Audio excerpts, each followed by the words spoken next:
Hello and welcome to a new video, and today's we're going to take a look at the top 10 teams for the Open Ultra League. Ultra League is going to be back, not for 1, but actually for 2 weeks now. We're going to be able to play this meta if you want to. But yeah, today we want to take a look at 10 teams. 4 of them are going to be from the community, the rest of them are going to be from me.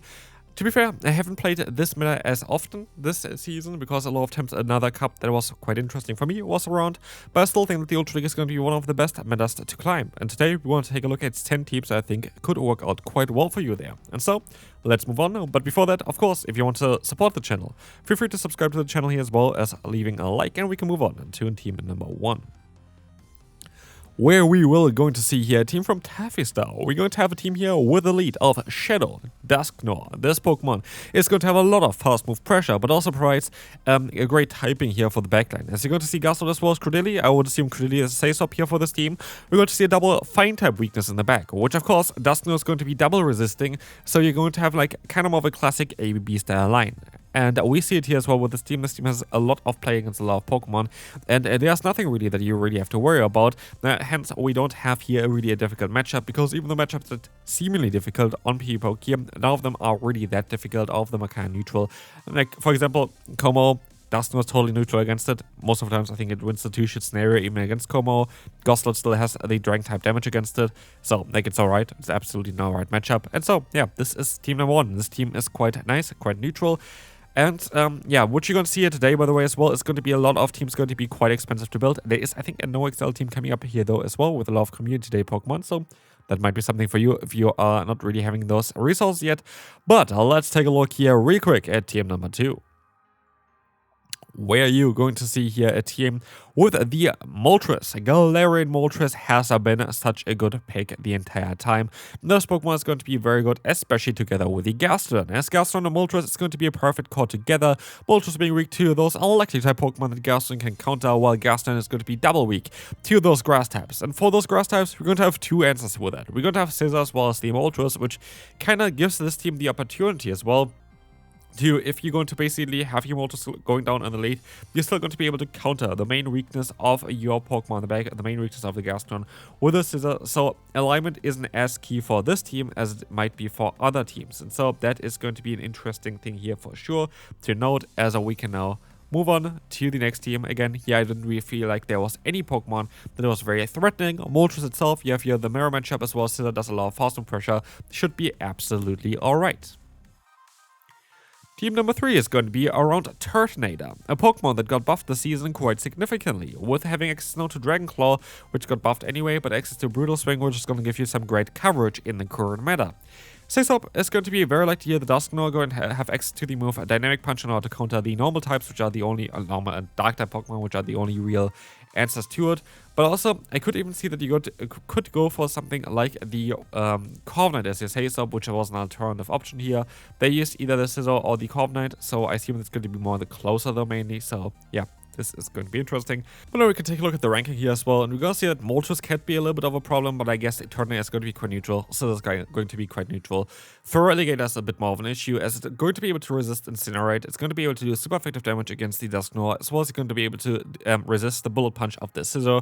But the Feraligatr itself, especially defensively, doesn't really have that much play against this team either, as we have the Dragon Claw on the Turtonator. We have, of course, generally any kind of move from the Dusknoir doing some solid damage against the Feraligatr, as well as we have the Night Slash, as well as the especially Trailblazer from the Scissor, which is going to chunk quite a bit of that health. And so this team is going to have a little bit of a weakness, maybe to some of the Water type Pokemon, but yet again, this team here generally is not going to struggle that much against it, that, yeah, you're always going to be able to deal with every Pokemon here as like a team effort. Next up, we are going to take a look here at a team around Swampert. Swampert is a very good Pokemon. I think they actually are running non-Shadow Swampert, and most likely my bet here that we have the Shadow version. Both versions are very good though. Both versions are very, very solid in the current meta. We have the Drapion, where you definitely kind of want to have the Shadow version, as the Say-Stop, as we're going to have also here the Florges in the back. One weakness is going to be Credilli, which is going to be able to knock out basically the Swampert in just one hit in a one Grass Knot. It's going to be able to do some nice neutral damage against the Drapion while taking neutral damage as well. Very neutral matchup, generally speaking. As well as it does some super effective fast move damage against the Florges while also taking the moves quite solidly. So, Credeli is by far the worst Pokemon here to kind of face for this team, but anything else you're going to be absolutely able to deal with. So yeah, it's a very solid team again to run here. I think it's a very good team to run. We can move on to team number 5. Where we will start with the teams that I actually used as well myself. We're going to have a team here that I created around the Mewtwo. Armored Mewtwo is a very strong Pokemon. An alternative for it, by the way, if you don't have the Armored Mewtwo and you still want to run this team, is going to be the Cresselia. Again, yet another legendary Pokemon, but quite a bit more accessible compared to that Mewtwo. But as you can see here, we have a great synergy between our lead as well as our Pokemon in the back. Steelix together with the Gyarados has basically perfect synergy, as those can counter each other's weaknesses out perfectly, but also the Mewtwo in the back is going to work out quite well, and want to kind of hard counter those fighting type Pokemon that otherwise would be a little bit problematic. And this is basically based on the confusion now getting changed towards it. You're going to be able to get to Side Strikes super fast, as well as Dynamic Punch super fast, which give you perfect coverage, where basically next to no Pokemon can resist both of those hits. Next up, we are going to be able to take a look at team number 6 here, which is going to be a team that is around Galarian and Weezing. I haven't played it myself because I haven't got yet to build a Gastrodon, because yeah, I have Shellos fully built, but I don't have a Gastrodon build for the Ultra League. Priorities, I would say. But this is going to be a team that you're definitely going to want to run here. This is going to be an amazing team. You have with Weezing, Pokemon here in the lead that is going to be able to counter those Grass-type Pokemon quite easily. The most common Grass-type Pokemon is going to be the Virizion, most likely currently. This is definitely the strongest one, which you can completely destroy with this Pokemon here, fully literally hard-walling this Pokemon there. We're going to have here the Blastoise Saisorb. Blastoise Saisorb is going to be able to bait out like those anti-water type Pokemon, while still hitting them quite hard with a Skull Bash. And then in the back, we're going to have Gastrodon, which is here then in a prime position to sweep this team. Or like the opponent there. What could be a little bit problematic might be like a flying type Pokemon when, I don't know, like something like Corviknight I could see being a bit of an issue, but it's not going to be that difficult. The Pokemon that is going to be difficult, though, is going to be Cresselia, because Cresselia is going to have access to the fast move of Confusion, which has super effective damage against our lead, as well as the Grass Knot to do super effective damage against our backline. So that would be a Pokemon you have to be mindful of. You still have Brutal Swing as good coverage. You still have like Hydro Cannon, which is going to hurt them quite a bit as well. So it's not going to be a lost game immediately, but it's going to be the most difficult one. Team number 7 is going to be a team that's only with Community Day Pokemon, only with Pokemon that don't need any XL candy, and yeah, just generally with Pokemon that you maybe have accessible or like available here already for you, because you need the Community Day moves for all of them as well. You need the Clanging Scales, you need the Chilling Water, and you also need the Hydro Cannon. So as long as you've played all the Community Days, you should be kind of fine to run this team here. As we'll see, this team is going to be quite solid. There is basically next to no real answer. I put down here Mewtwo, I think because Mewtwo, if it's going to get aligned against like one of the backline, it's going to do some sort of damage against them. And against the Como, you're going to be able to farm them down. And then if you have Dynamic Punch stored, the Empoleon is going to go down there quite fast as well. So that's kind of more the most difficult matchup here in my opinion. But if you're facing the lead, you can just play it out as an Empoleon, and you should be kind of in an alright spot as well.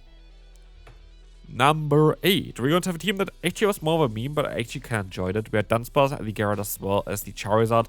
There are a lot of alternatives to this team though. There are a lot of alternatives to the backline.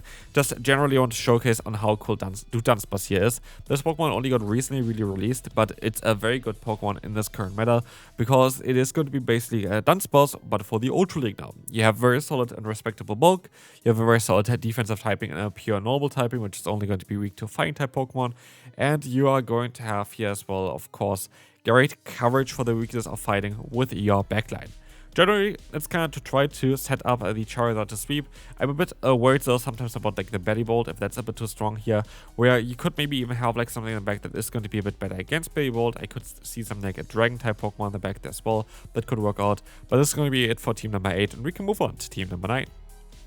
Which is going to be a team I used myself and I enjoyed, and there is a video on the channel, and so please feel free to check that video out if you are interested in playing Jirachi, if you're interested in playing the Kingdra, and if you're interested in playing the Greninja. Those all kind of work out quite well together. We're going to have the lead that's going to be good against fairy type Pokemon. We have 2 Pokemon in the back that are quite weak to them. We have with Kingdra a Pokemon that does do a lot of fast move pressure, has with Swift the option to go for a nice bait move, and with Octazooka the option to completely destroy the opponent by debuffing them like literally by 2 stages, which is ridiculous.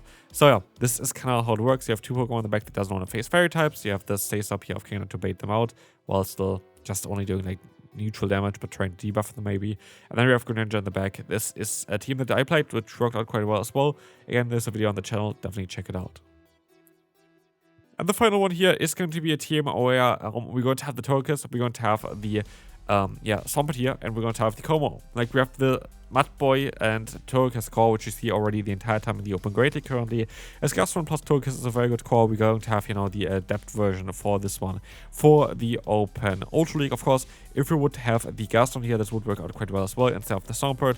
But generally, you're going to have your anti-steel type Pokemon, you're going to have your Say-Up of the Fairy here that has still coverage with fighting there, and then you're going to have the Como on the back. Como on the back, of course, is not really that typical, but I think it makes a lot of sense in this kind of case. There are a lot of other options that you can go for. But yeah, this is going to be it for me for today. Hopefully you enjoyed this video. If you did, feel free to give it a like. If you haven't seen my showcase to Tarantula already, or like the Spider-Ups, definitely check it out as well. Going to be linked in the end card, and I will see you then. Bye-bye.